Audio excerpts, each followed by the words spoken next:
think it's the way he prolongs his life. If you ever had to totally quit running, I think that might be the straw that breaks the camel's back.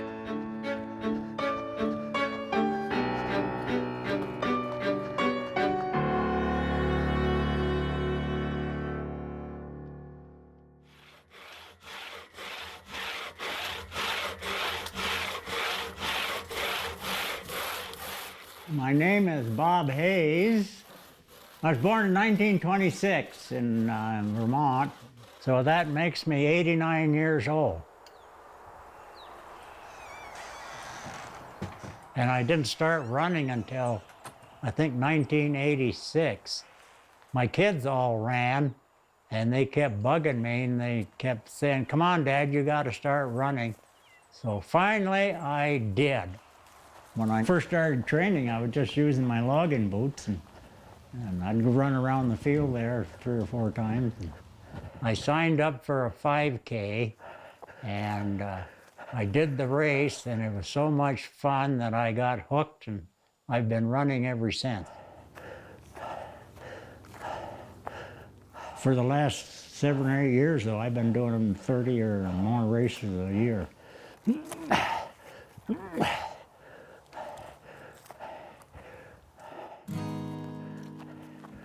All right, I'm training for the Bighorn 50K, and that is going to be about, I don't know, 3 weeks from now.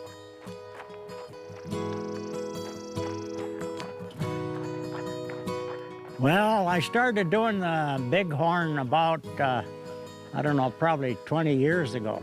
And I did the 50 mile first. I did that for, I don't know, 6 or 7 times. And my wife was running down there with me, and I did the 30K with her 3 or 4 times.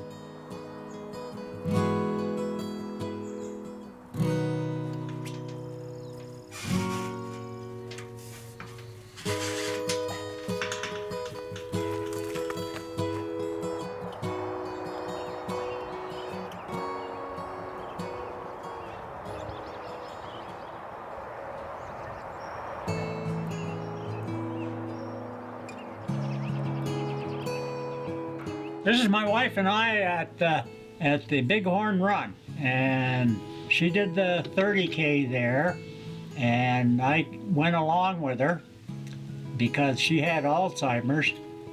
We were coming down the hill there, and I had her by the hand, and boy, she would fall down so darn fast. You can see where she banged up her knees, and then she banged up her arm here, and one place there she halfway fell off the trail into the Tongue River, and I had to grab her by the seat of the birches. So we came into the finish line, and she was all bloody, and her arm was all bandaged up, and it was quite a race. And that's the last one she was able to do.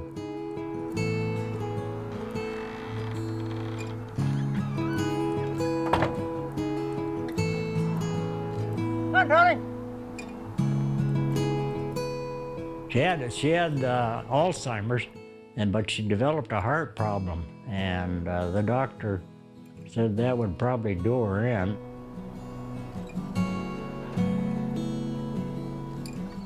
From sometime in November until she died in June, Dad took care of her all by himself, feeding her, bathing her, doing everything for her. I took care of her right here at the house. And when I would put her to bed at night, I'd lay her down in the bed there, and she wouldn't move an inch.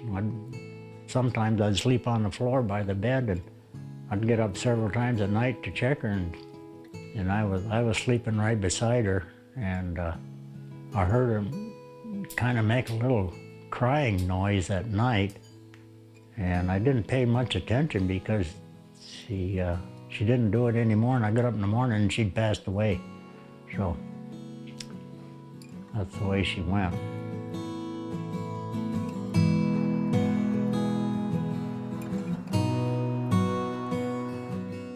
He He wasn't getting any sleep. He wasn't running hardly.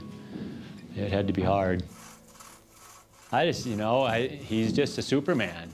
He's doing things that I'm barely able to do at 65. When I met Bob, it was just apparent that, he was a real Montana guy that had worked hard out in the woods his whole life and lived on a little ranch up on Evero Hill, and someone that I instantly respected. I don't know, a place like this, there's always something to do. I can always cut wood or fix the fence or work on the barn or do some painting.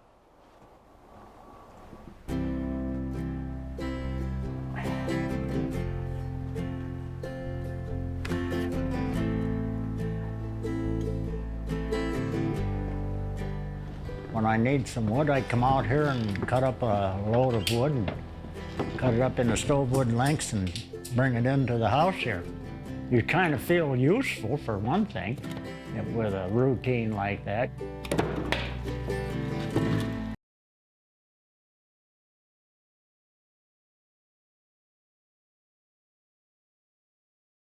Hit it and warms them up. He's just got this dedication to his quality of life and being active and keeping the momentum of his life going.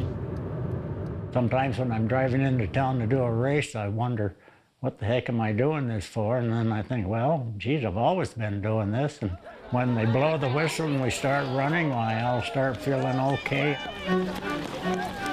Tell you what, he was just amazing. To be 89 years old and still be running, that's what I want to do when I'm 89 years old.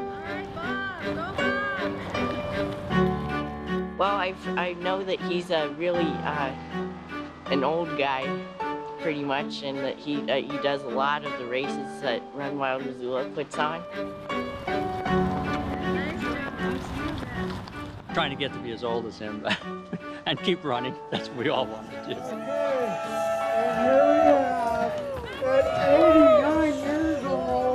They all say, oh man, I hope I can keep running as long as you have. And I tell them, well, you just got to keep going year by year, take it year by year, and you'll get there.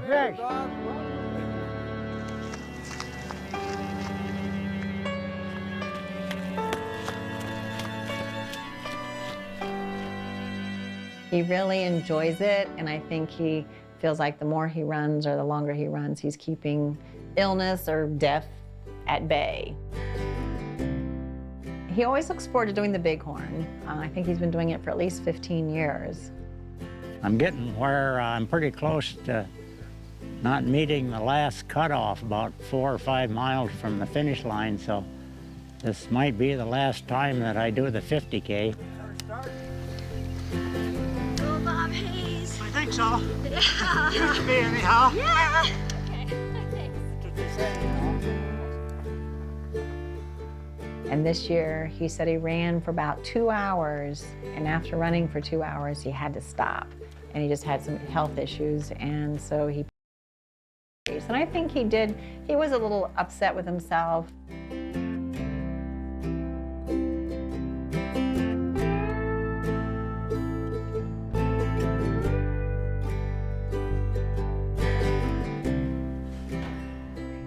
I just don't know what happened. I've never got a good explanation of why I felt so really bad there after the first 4 miles, but I just couldn't run, and I just felt completely exhausted.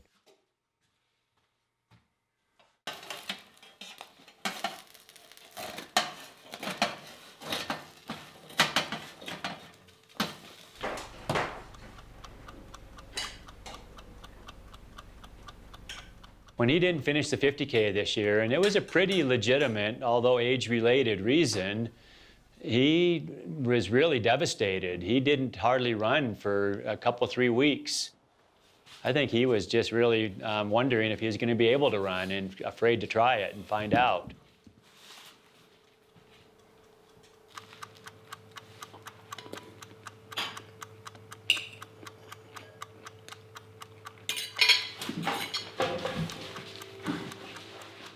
And I think he was a little sad, but I think he also was realizing maybe that one he can't do anymore.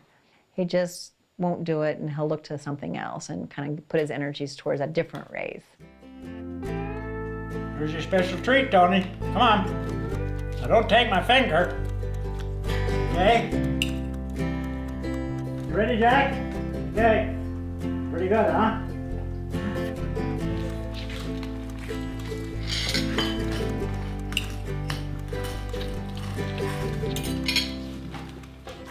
And I asked him what is his favorite run, and he says, the next one.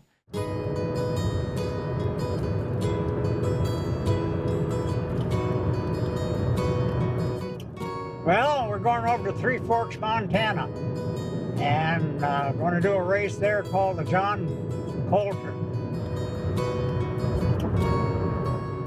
Yeah, I think I can do it okay. Don't set the world on fire, but don't have to. I figured, well, the heck, I'm in good health and no reason that I can't do it except motivation, and I just got to keep going. I don't want to quit. I'll have to quit one of these days, but you know, I ought to be good for a couple more years.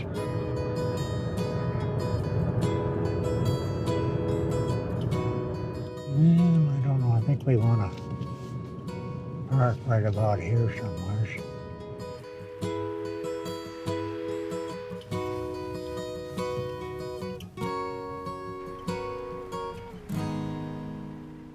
You just have to take it year by year and sign up for the races, and that gives you something to work for.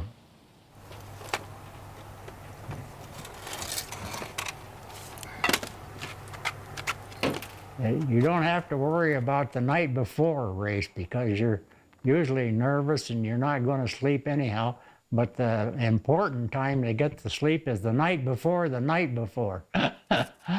If you get a good night's sleep, then you can just go with just 3 hours sleep.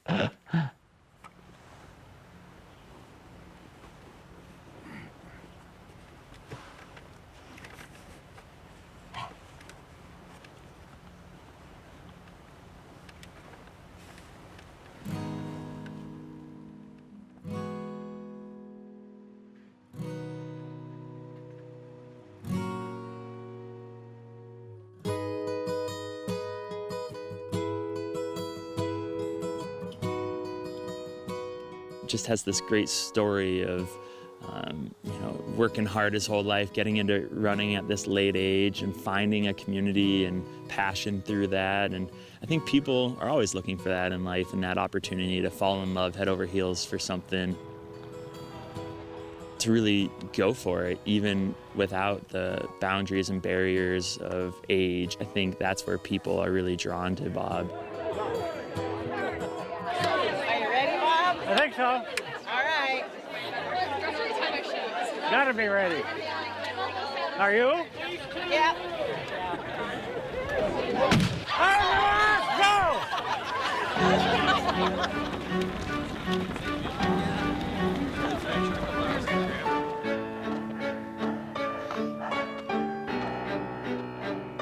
Bob doesn't let hills get him down at all, that's for sure. He's gonna do it. He's got the hill to go, he'll get up it. 89 and feeling fine. That's what I really like about these long races is just how it just breaks you down. It breaks everything down. It strips all the BS out of life. It's simple. It's just you and a pair of shoes and a start line and a finish line somewhere in a beautiful place in the mountains. Sometimes when you're in the middle of the race, it's really boring and painful and everything else. You just have to keep going, and you're in a crowd like that, you do. When I'm out there, maybe a couple miles from the finish line, I'm really tired. I don't have any energy, and I just feel, boy, I can just barely make it to the finish line. Doing awesome. You're doing good. 89 and feeling bad. 89 and feeling... Is that a view or is that a view? That one. Well, yeah. Drink your water, Bob. You just go ahead and run as fast as you want, Georgia. Hey, I'm waiting for you, dude. We're crossing together. You don't have to. We're partners, right? Yep. Running partners. All right. Running buddies. Nothing more, nothing less. And that's quite a bit.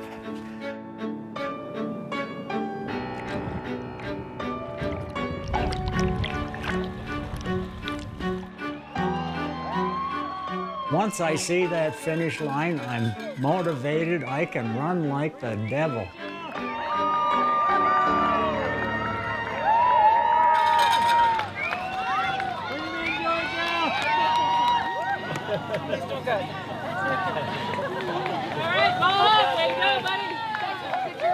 Anyway, we gotta get your numbers. Over is Bob Hayes.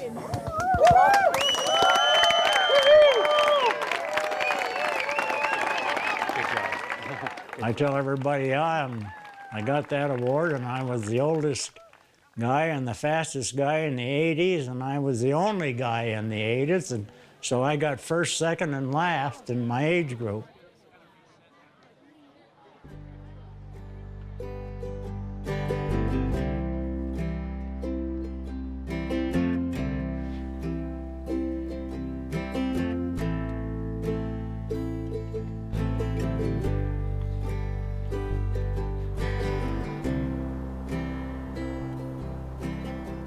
He's known like in our community as like this crazy old runner guy, but he's all these other things. I'm inspired by his approach to life.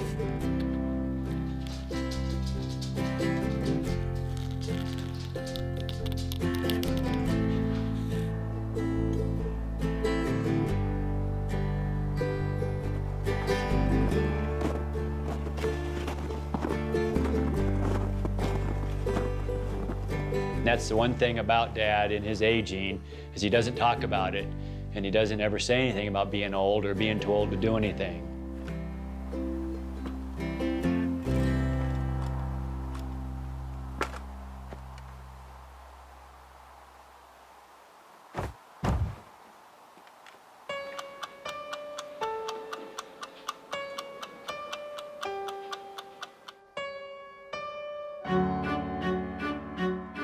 Of course, I'm at the point where I don't need to do the easy things. I need to do the hard things to keep me in shape.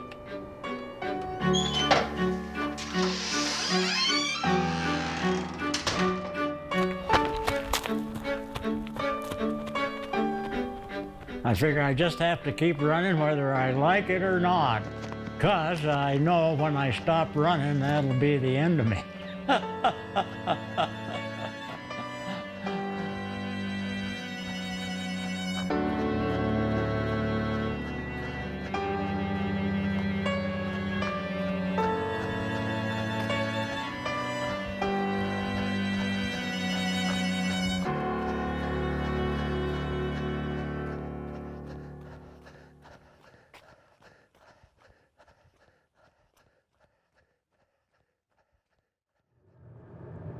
Whoops, I'm going too fast. Shouldn't be doing 80 miles an hour at my age. If I get sleepy, I'll whip out my harmonica and play a little tune on